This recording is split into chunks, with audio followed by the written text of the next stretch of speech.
Now let's check out Ham's descendants, verses 6 through 20.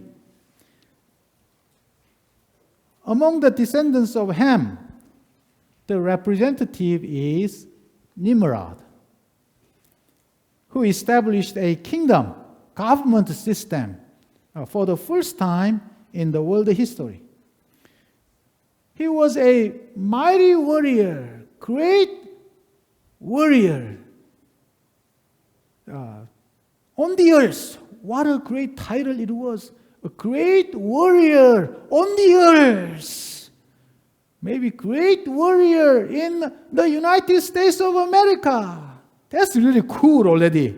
But he was a great warrior on the earth. Maybe Rambo and Arnold Schwarzenegger combined.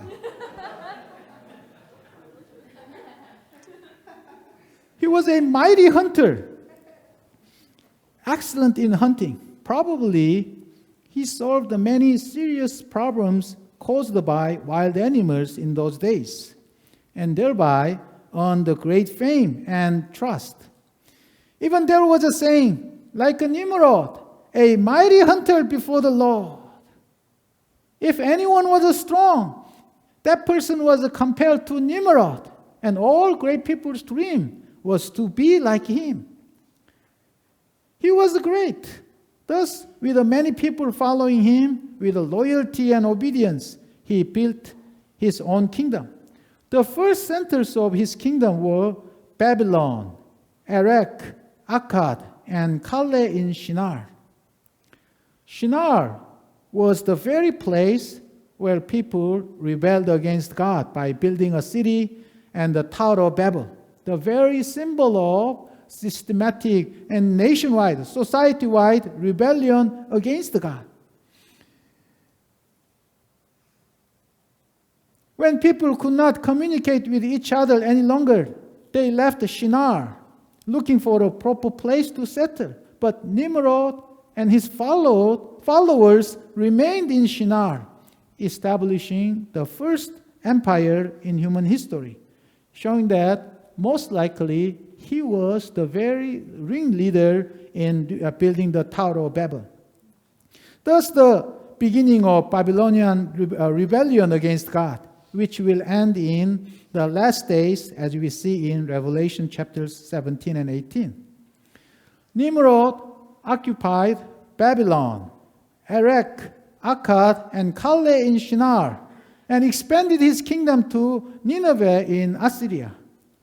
In the book of Numbers, we also see Moses taking a Cushite woman as his wife, an African lady. This shows that Nimrod's father Cush was an ancestor of African people. Ham's son Canaan was very fruitful and powerful that his descendants occupied the Palestine area.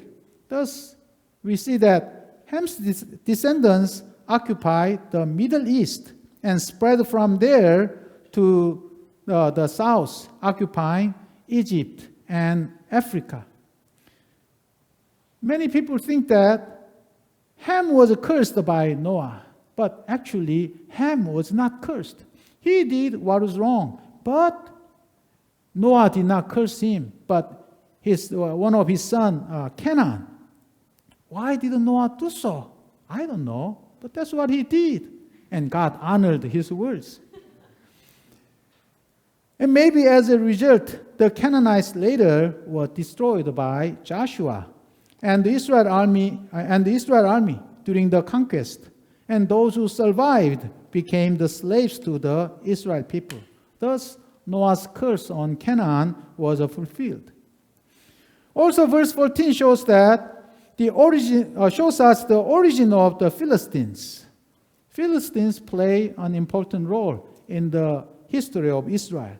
The Philistines were from the son of Mizraim, Kasluhite, the son of Ham.